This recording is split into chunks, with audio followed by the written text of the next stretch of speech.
Sevmenin başka bir yolu olmalı. Valla bak ya bu, ne bu civciv mi? Tavuk mu? Yumurtlarsan ikna alacak mısın? He?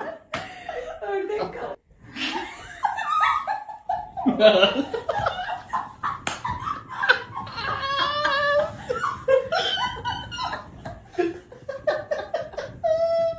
Yeni çıktım kümesten abi.